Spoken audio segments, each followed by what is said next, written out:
번째 6장의 1절 에너지의 본질 그래가지고 나오는데요. 에너지라고 하는 것은 일을 할 수 있는 능력이라고 보시면 돼요. 그러니까 여기에서는 지금 일을 하거나 또는 열을 발생시킬 수 있는 능력이다 이렇게 표현하고 있죠. 예, 그래서 뭐 그냥 물리학에서는 주로 이제 일을 할 수 있는 능력 이렇게 얘기하는데 화학이기 때문에 아마 이걸 좀 추가한 것 같아요. 그래서 열을 발생시킬 수 있는 능력이다 이렇게 두 가지로 나눠서 보시면 되겠습니다. 자, 그래가지고 여기서 이거는 이제 여러분들이 중학교 때도 배웠던 거죠. 에너지 보존 법칙이라고 하는 거. 아이고. 에너지 보존 법칙은 중학교 때도 배웠을 거예요. 어떻게 배웠느냐 하면은 이런 거죠. 2분의 1 mv 제곱. 이게 결국에는 9.8 mh 이렇게 이게 이제 변환이 되는 거. 그래서 이게 이렇게 됐다가 이렇게 됐다. 한마디로 운동 에너지가 위치 에너지로 변환이 되고 위치 에너지가 운동 에너지로 변환되는 그런 것들을 이제 이미 다 배우셔서 아실 거예요. 뭐 그러니까 이런 것들 기억나시겠지만 높은 절벽 위에서 공을 하나 떨어뜨리게 되면은 여기는 일단 운동 에너지는 제로였다가 밑으로 내려가면 내려갈수록 속력이 증가해서 운동 에너지가 증가하죠. 그 대신에 이 위에 있을 때는 이 높이만큼의 위치 에너지를 가지고 있었는데 위치 에너지가 줄어들게 되고 바닥에 정지했을 때는 바닥에 닿았을 때는 결국에는 바닥에 딱 닿는 그 지점에서는 위치 에너지가 제로가 되는데 대신에 이 공이 움직여서 결국에는 이 바닥에 닿는 그 시점에서는 운동 에너지가 최대가 되죠. 그래서 결국 이 위치 에너지가 고스란히 운동 에너지로 변환된 것으로 생각할 수 있다. 이런 내용이 바로 에너지 보존 법칙이에요. 그래서 에너지는 다른 형태로 바뀔 수는 있지만 새로 만들어지거나 소멸되지 않고 우주 전체의 에너지는 항상 일정하게 유지된다 라는 얘기죠. 자, 이게 에너지 보존 법칙. 자, 그 다음에 이제 potential 에너지라고 하는데 이걸 흔히들 그냥 위치 에너지라고 보시면 돼요. 위치 에너지. 위치 또는 조성의 변화에 따른 에너지 이렇게 돼 있죠. 위치 에너지다 이렇게 하는 거는 이제 또 역시 물리학적인 개념이고요. 화학에서는 조성, 다시 말해서 어떤 화합물, 뭐 메탄가스 같은 것만 하더라도 CH4라고 하는 조성에서 O2를 만나가지고 얘가 CO2가 되고 H2O로 이렇게 조성이 바뀌게 되면서 이 각각 이 화합물 내에 가지고 있던 각각의 결합들의 결합 에너지들이 다 분해가 되면서 새로운 결합을 가지게 되죠. 이렇게 됐을 때 에너지 차이 그만큼이 여기서 방출이 되는 그게 바로 연소열이잖아요. 네, 이런 식으로 이 화합물 자체가 가지고 있는 그 분자 자체의 에너지 그걸 갖다가 우리는 포텐셜 에너지라고 부른다 그 얘기예요. 자, 그래서 댐 안에 물, 인력, 그 다음에 반발력, 그 다음에 가솔린이 연소할 때 반응물과 생성물을 이루고 있는 원자핵과 전자 사이의 인력이 변하면서 에너지를 방출하는 경우 지금 방금 설명드렸던 이런 방식이 전부 포텐셜 에너지 변화를 보여주고 있는 예시다 이렇게 생각하시면 되겠고요. 그 다음에 운동 에너지 이렇게 되어 있는데요. 뭐 이거는 다 배우셨던 내용이죠. 2분의 1 mv 제곱. 자, 이런 것들이 이제 에너지다 라고 하는 거에서 설명을 하고 있습니다. 자, 이때 그림을 딱 보시게 되면은 이게 뭐 이거랑은 좀 다른 건데 이거랑 비슷한 게 이제 갈릴레이의 그 사고 실험이라는 게 있죠. 빗면에다가 공을 하나 갖다 놓고요. 공을 굴려요. 이렇게 굴리게 되면은 보통의 경우 이렇게 빗면을 똑같은 높이만큼으로 빗면을 만들어 놓으면은 이 공이 굴러 내려갔다가 최저 지점에서 속도가 제일 빨라지는데 이거를 놔두게 되면 이 공이 굴러서 결국에는 애초에 시작했던 출발 지점하고 똑같은 높이까지는 올라갈 수 있다라는 얘기예요.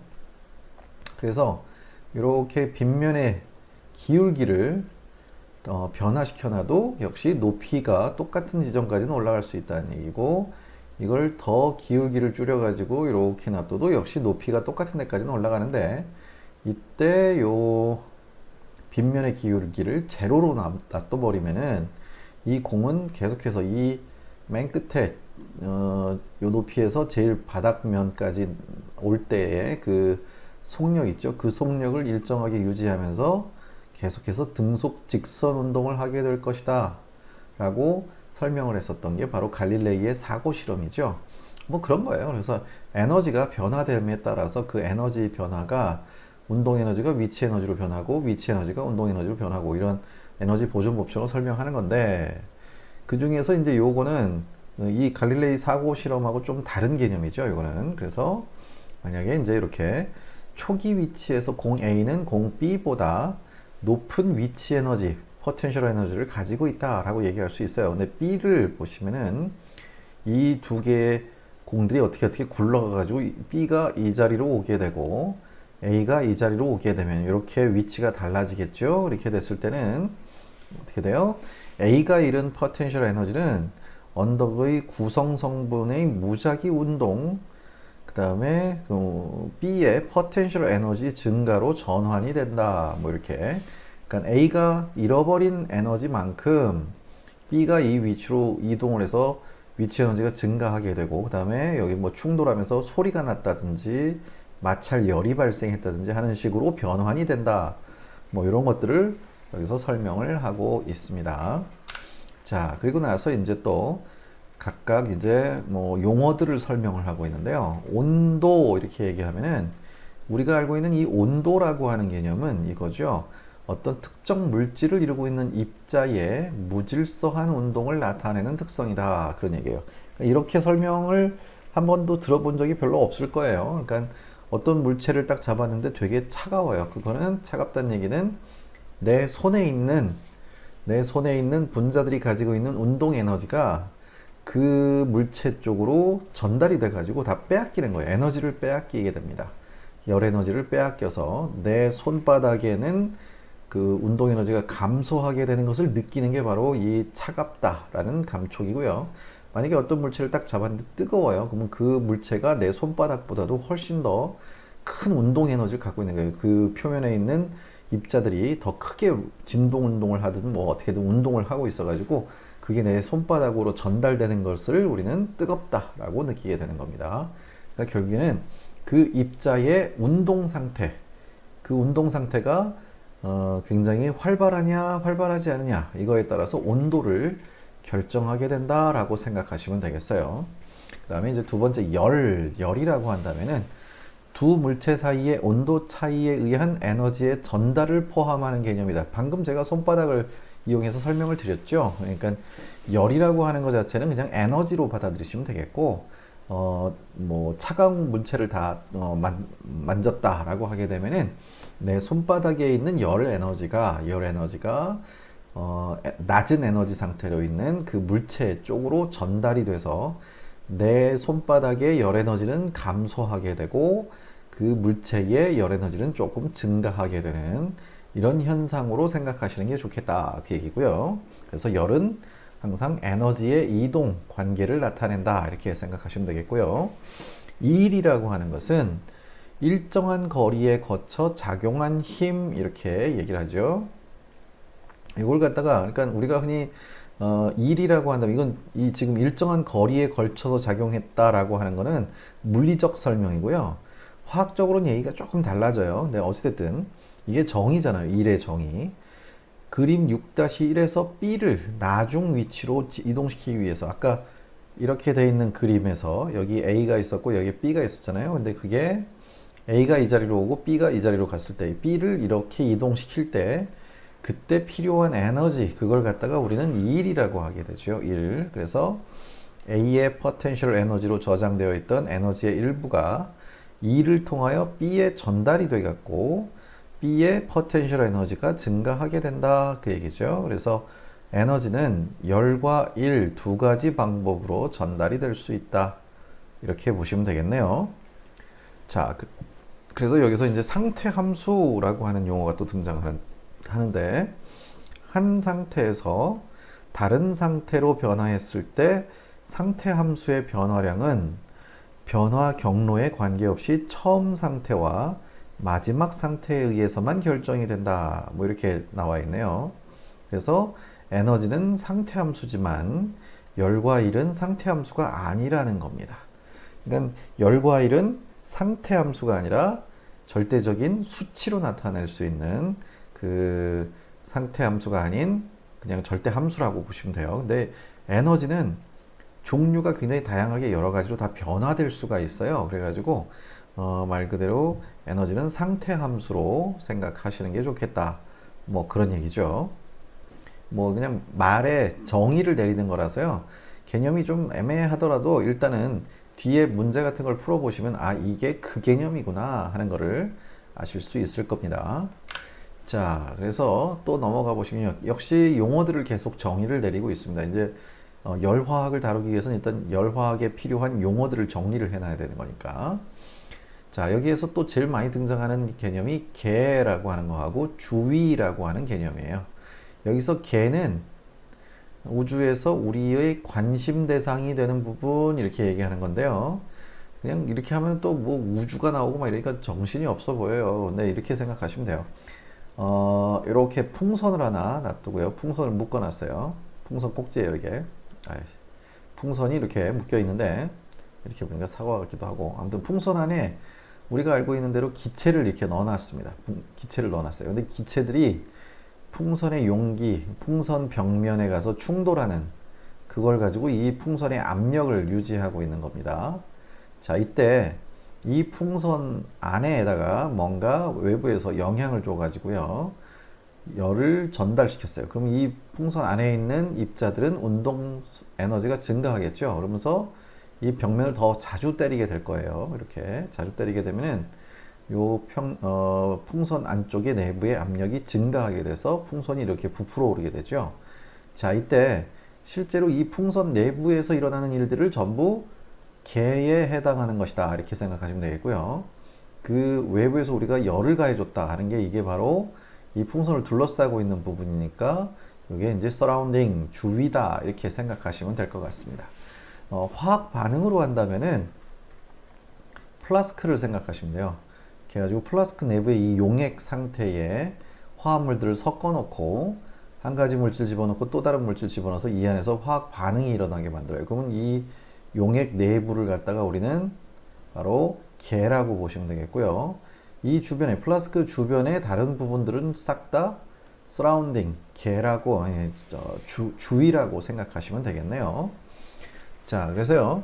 발열 반응 이렇게 얘기하는데 발열 반응은 보통 높은 에너지 상태에서 낮은 에너지 상태로 이렇게 에너지가 전달될 때 변화될 때 처음에 출발할 때의 물질보다 나중에 생성된 물질이 에너지가 작아졌을 때 그 에너지 차이만큼 에너지를 밖으로 방출하게 되는 이런 반응을 발열이라고 합니다. 그러니까 이거는 사람 입장에서는 열이 발생하니까 와 열이 더 많아졌네 이렇게 생각할 수 있겠지만 여기에서 출발한 이 물질의 개념에서 본다면요. 이 물질의 에너지는 낮아진 거예요. 그래서 이 물질의 입장에서는 에너지가 마이너스 값을 가지게 됩니다. 그래서 이렇게 그래서 열이 발생하는 반응이다 라고 볼 수 있고 에너지가 개로부터 방출된다. 그러니까 여기서 반응을 막 했는데 열이 막 나와요. 그럼 어떻게 돼요? 이 내부는 에너지가 낮아지고 있는 중이에요. 대신에 바깥쪽 주위가 뜨거워지고 있는 중이고요. 그래서 화학결합에 저장되었던 potential 에너지가 열 에너지로 변화될 때 이때 우리는 발열 반응이다 이렇게 얘기할 수 있고요. 메테인의 연소에서는 아까 제가 설명했던 그 반응식이네요. 에너지가 열의 형태로 개에서 주위로 전달이 된다. 우리가 라면 끓여 먹는 것도 다 똑같아요. 냄비에다가 물을 놔두고 밑에다가 가스불을 이렇게 딱 해주면 이 가스불 내부에서는 바로 CH4가 O2와 만나서 에너지를 방출해요. 그래가지고 CO2하고 H2를 만들어내고 있는 건데 이때 왜 이 내부의 개 내부 말고 바깥쪽으로 에너지가 나오게 되니까 그때 나오는 에너지를 요 물로 전달을 해가지고 이 물이 대신 에너지가 높아지게 되는 그런 상황이 되는 것이다 라고 보시면 되겠죠. 그 다음에 이제 흡열 반응이라는 게 나왔는데요. 흡열 반응은 정확하게 발열 반응의 반대예요. 그래서 처음에 출발하는 물질보다 나중에 생성되는 물질의 에너지가 더 높아서 에너지가 이렇게 높아지게 되는 건데요. 이때는 어쨌든 이렇게 에너지가 높아졌죠. 여기에 있던 물질은 에너지가 작은 물질이었었는데 이쪽으로 가서 에너지가 높아지게 되니까 결국에 이만큼 외부에서 열을 흡수해야 돼요. 얘가 흡수해서 자기 스스로의 에너지를 높이는 겁니다. 이렇게 됐을 때는 개에서는 에너지가 높아지고 있지만 주위에서는 어떻게 돼요? 주위에서는 열을 뺏기는 것이기 때문에 열을 흡수하는구나. 얘가 열을 흡수한다 라고 생각을 하게 되는 거죠. 그래서 대표적인 게 N2와 O2가 만나서 어떤 강한 열을 주게 되면은 두 개의 ENO라고 하는 일산화질소가 만들어지게 되는데 이때 보통 흡열을 한다고 알려져 있어요. 그래서 이런 것들을 흡열 반응 이렇게 부릅니다. 자, 그래서 발열 반응은 여기 나왔는데 이 용어들 이제 앞으로 자주 쓰시게 될 테니까 좀 용어들도 영어로 좀 기억을 잘 해두시는 게 좋겠죠. 시스템 서라운딩, 그다음에 엑소서믹, 그다음에 엔도서믹. 엑소는 그렇죠, 가수들이죠. 아무튼 엑소는 바깥쪽으로라는 뜻이에요. 바깥쪽으로. 그다음에 엔도 그러면 이건 안쪽으로라는 뜻이에요. 그래서 서믹 그러면 이거는 이제 온도라는 얘기고요. 온도를 바깥쪽으로 내보낸다라는 의미로 발열. 이거는 안으로 받아들인다, 흡수한다 뜻으로 엔도 이렇게 설명을 하고 있습니다. 자, 그래서요. 여기 뭐 그림이 나와 있네요. 그래서 이렇게 아까 봤었던 메탄가스가 O2와 만나서 얘네들이 가지고 있던 결합 에너지 이런 것들이 합이 반응을 일으켜서 CO2하고 H2O가 됐을 때 만약에 더 에너지가 작은 이런 상태로 변하게 됐다라고 한다면은 최초의 에너지 상태보다 나중의 에너지 상태 그 차이만큼 외부 서라운딩 쪽으로 열을 방출하게 되는 것이다. 이게 이제 발열 반응 이렇게 설명하는 것이고요. 그때 변화량 그걸 갖다가 델타로 표현을 하죠. 우리가 보통 델타는 기울기를 의미하는데 요 화학에서는 요거는 변화량으로 받아들이시면 돼요. 변화량.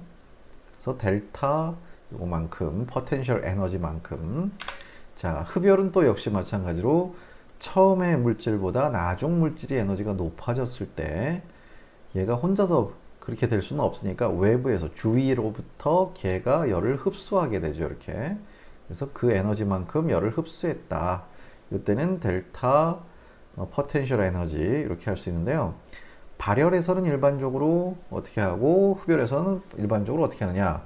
관찰자 입장에서 본다면은 발열은 플러스로 열이 나오고 있으니까 플러스로 생각하기 쉽고 흡열의 경우는 열을 빼앗기니까 마이너스로 보기 쉬운데 아무튼 요 바로 다음에 이제 연결되는 내용이 엔탈피라는 개념이죠. 그 엔탈피는 부호를 그래서 거꾸로 쓰셔야 돼요. 거꾸로.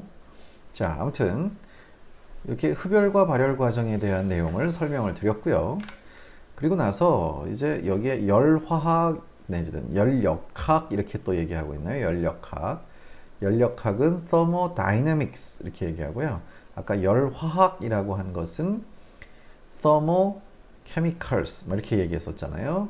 그거랑 이제 비슷한 개념이긴 해요. 근데 이거는 약간 물리학적 개념에서 접근을 한다라고 생각하시면 됩니다. 그래서 열역학이라고 하는 것은 에너지와 에너지 변화를 다루는 분야의 물리학 분야를 얘기하는 거고요.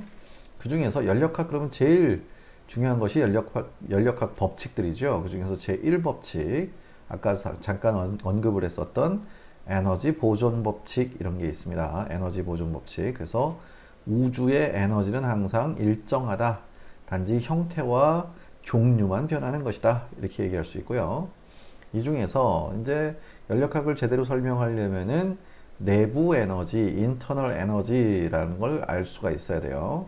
그러니까 한마디로 어떤 개 내부에 존재하는 물질들, 개 내부에 존재하는 물질들이 가지고 있는 전체 에너지, 이걸 이제 내부 에너지 이렇게 얘기할 수 있는데 그 개를 이루고 있는 모든 입자의 운동 에너지와 포텐셜 에너지의 합을 전부 내부 에너지 이렇게 얘기하게 되고요. 그리고 열과 일을 주위와 주고받음으로써 개의 내부 에너지가 변화하게 된다라는 걸 공식으로 썼어요. 그래서 에너지 변화량 델타 E는 Q 곱하기 W 이렇게 하고 있습니다. Q는 여기 나와 있죠. 열의 크기를 얘기하는 거고 W는 일의 양을 얘기하는 겁니다. 그래서 그 개가 가지고 있는 열, 이건 열, 그 다음에 이거는 그 개가 외부로 하는 일, 이거를 갖다가 다 비례해서 나타낼 수가 있다. 아, 더하기라고 해야 되겠네. 더하기. 이 두 개를 합쳐야지 전체 에너지의 변화량이다 라고 얘기할 수 있다는 거죠. 그 다음에 이제 또 부호가 나오죠. 앞에서 제가 잠깐 언급을 계속 했었는데 부호, 한마디로 플러스 마이너스 부호를 얘기하는 거예요. 그거는 개를 중심으로 나타내야 된다 그 얘기예요. 그래서 아까 얘기했던 것처럼 플라스크 내부에서 열이 막 빠져나오고 있어요. 열이 방출되고 있어요. 발열이죠, 이거는. 발열의 경우는 우리가 개의 입장에서 생각해 보란 얘기예요. 내가 가지고 있던 에너지를 외부로 방출해요. 그렇게 되면 개의 입장에서는 마이너스 델타 E가 돼버리는 거예요. 이렇게. 그래서 흡열 과정에서는 Q가 양수가 되죠. 열을 흡수하게 되면은 이렇게 이 개가 갖고 있는 에너지가 늘어나게 되죠. 그때는 플러스가 되는 거겠고요. 그래서 열이 개로 유입되면은 흡열은 양수값을 가지게 되고 열이 주위가 개의 일을 해주면은 이것도 역시 외부에서 일을 해준 거잖아요. 그러니까 만약에 풍선인데 풍선을 꾹 눌렀어요. 이런 일을 해주면은 그것도 역시 W는 또 양수가 된다. 이렇게 생각하시면 돼요. 자, 근데 이제 반대로 이 풍선이 저절로 부풀어 가지고 부피가 팽창을 해 가지고 외부에 주위는 가만히 있는데 이 부피가 이렇게 늘어나기 시작하면은 어떻게 돼요? 이거는 어떻게 되냐? W가 마이너스가 되는 거죠. 아무튼 이런 식으로 부호를 생각하셔야 된다는 얘기입니다. 자, 그래서 발열 반응의 경우는 에너지가 0보다 작은 음수값을 가지게 될 것이다. 그 얘기고요. 흡열 반응의 경우에는 에너지 변화량이 플러스 값을 가지게 될 것이다. 그러니까 항상 개의 입장에서 반응이 일어나고 있는 그 내부의 입장에서 생각을 하자. 그런 얘기죠. 자, 그래서 내부 에너지 이렇게 나왔고요. 예제가 나왔네요. 15.6kJ의 열이 개로 유입되고 1.4kJ의 일이 가해진 흡열 과정에서 일어나는 개의 델타 E를 구하시오. 그냥 이거 더하면 끝나요. 간단한 거죠. 그래서 이 공식 전체 에너지는 열의 양과 일의 양을 합친 것이다. 그래서 그냥 더해 주시면은 간단하게 17.0kJ 만큼 에너지 변화가 생겼다. 이건 개의 입장에서 얘기하는 거죠. 자, 이렇게 보시면 됩니다. 그 다음 에너지의 본질 화학 에너지 그래서 또 계속해서 나오고 있는데 피스톤의 면적을 A라고 하고 그 다음에 피스톤에 작용하는 힘을 F라고 했을 때 압력은 단위 면적당 작용하는 힘이에요. 따라서 그 기체의 압력을 이렇게 나타낼 수 있다는 얘기죠. 면적당 힘 이렇게 나타낼 수 있다는 얘기고요. 따라서 여기에 피스톤이 델타 H의 거리를 움직였다라고 한다면은 일이라고 하는 것은 힘과 거리를 나타내는 거죠. 그래서 F 곱하기 델타 H가 된다는 얘기예요. 여기 써 있네요. 그래서 요거를 이 F 값에 해당하는 거를 이 앞에서 나와 있는 요 공식으로 변환해서 쓰게 되면은 F는 PA라고 쓸 수가 있죠. 그래서 P 곱하기 A 곱하기 델타 H 이런 공식으로 바꿀 수가 있다는 얘기예요. 그래서 결국에 델타 V 한마디로 요 V가 그 전체 부피의 변화량이 최종 부피에서 초기 부피를 뺀 값이라고 한다면은 요 값은 이 전체가 받은 에너지에 해당하는 그런 정도만큼 달라졌을 테니까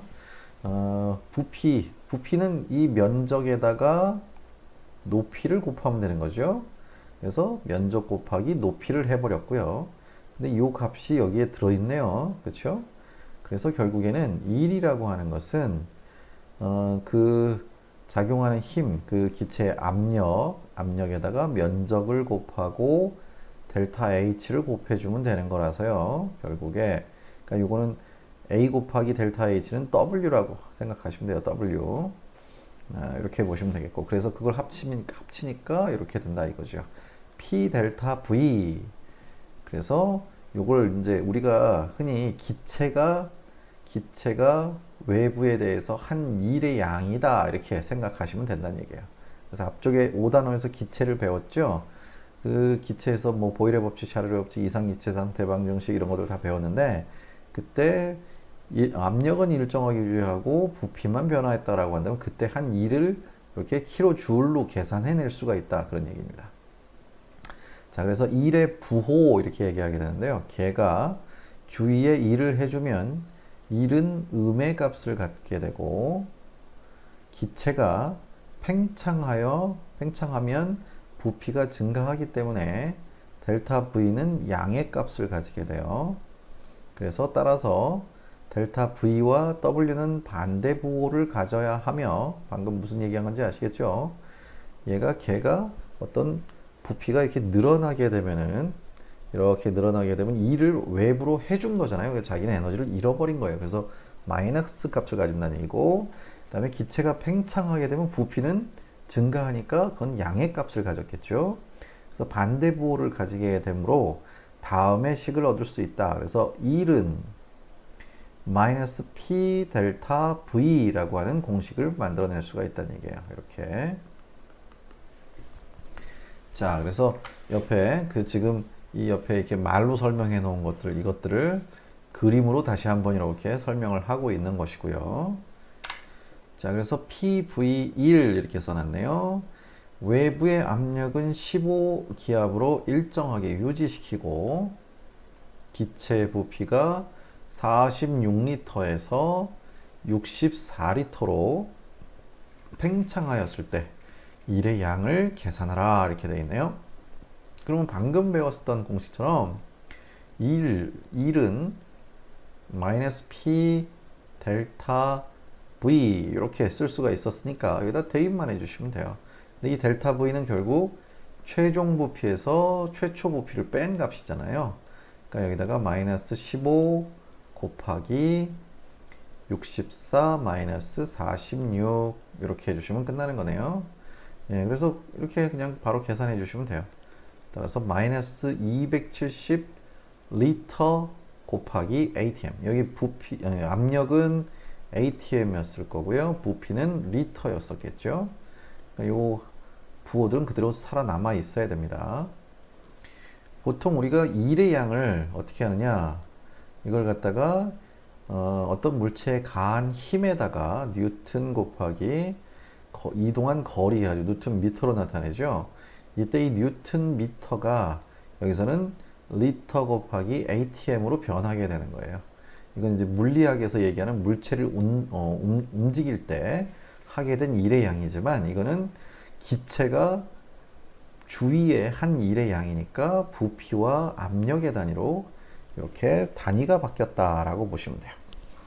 자, 그래서 어찌됐든 뭐 사실성 점검 이렇게 나오는데, 에너지가 기체에서 흘러나가므로 W는 음의 값을 갖게 된다. 그러니까 주위는 가만히 있는데 이 부피가 증가해서 주위로 일을 해준 거니까 음의 값을 가졌다 그 얘기고요. PV2를 다룰 때 P 델타 V에서 P는 걔를 압축시키거나 걔의 팽창을 막는 외부의 압력임에 유의하라 이렇게 되어 있네요. 그러니까 외부 주변의 압력, 그게 바로 이거죠. 외부의 압력, 그쵸? 이게 서라운딩의 압력이고요. 이 압력이 일정하다는 얘기는 누르는 힘이 똑같다는 얘기예요. 계속 그거고, 근데 어쨌든 용기의 벽면에 와서 외부의 기체들이 저항을 하는 힘이라고 생각하시면 되겠고, 그게 있음에도 불구하고 부피가 늘어났으니까 이 개가 외부한테 일을 했다라고 봐야 된다. 그런 걸 이제 설명하려고 하는 겁니다. 여기 이렇게 보시고요. 뭐 그래서 예. 자, 그래서 또 한 가지 예제가 나오는데, 내부 에너지, 그 다음에 열과 일 이렇게 써놨어요. 풍선 내에 공기를 가열하여 풍선을 최대한으로 부풀게 했답니다. 이 과정에서 최종 단계에서 1.3 곱하기 10의 8승 주울, 1.3 곱하기 10의 8승 주울의 에너지가 열로 공급됐대요. 풍선의 부피는 4 곱하기 10의 6승 리터가 됐답니다. 6승 리터에서 4.5 곱하기 10의 6승 리터로 증가했답니다. 외부의 압력이 1기압으로 일정하다라고 가정했을 때 이 과정에서의 전체 에너지 변화량을 계산하라 이렇게 되어 있네요. 자, 그래서 요 리터 곱하기 압력, 요건 1의 단위죠. 요거를 줄로 변환할 때는 1리터 곱하기 ATM 1기압, 그게 곧 101.3줄이다 라고 계산을 할 수 있대요. 아예 제시를 해줬죠. 그대로 계산만 해주시면 돼요. 지금 여기서 근데 보니까 나와 있는 거는 에너지가 열로 공급이 됐답니다. 열을 받은 거예요. 그래서 에너지는 나와 있으니까 에너지에다가 1.3 곱하기 10의 8승 넣어주시면 되겠고, 요게 이제 저 에너지가 이렇게 나왔고요. 그 다음에 델타 E를 계산하라고 되어 있잖아요. 그러면 여기 부피 변화에 필요한 일의 양을 가지고 이제 또 계산을 해주시면 되겠죠. 그래서요, 보시면은 아까 보셨던 델타 E는 Q 곱하기 W다 라는 공식을 이용해서 이거 좀 지워버려야 되겠네요.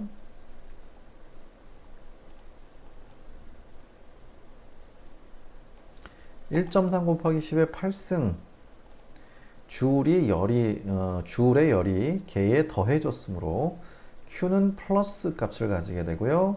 1.3 곱하기 10의 8승 줄이 이제 늘었다라고 보시면 돼요.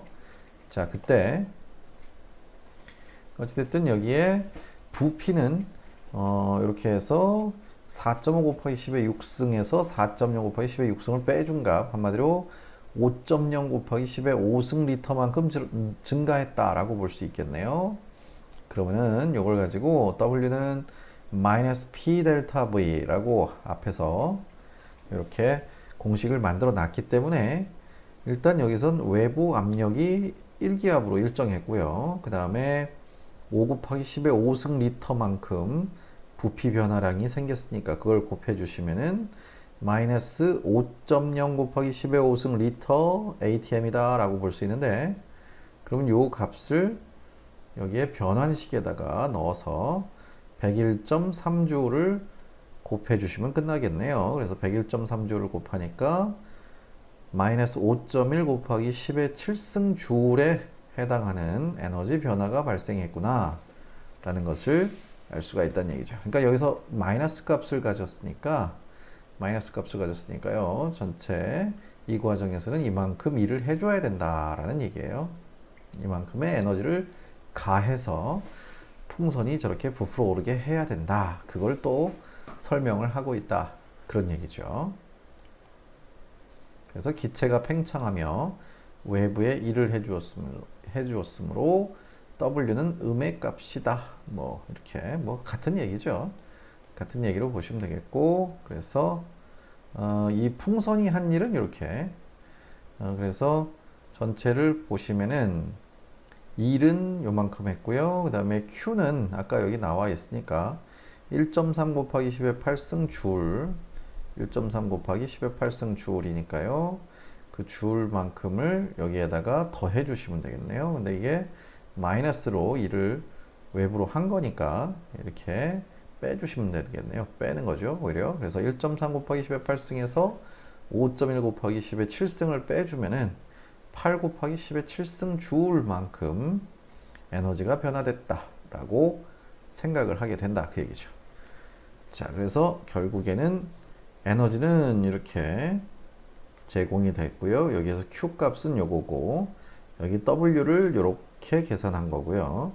그래가지고 요걸 더한 거죠. 더하면은 이렇게 나온다.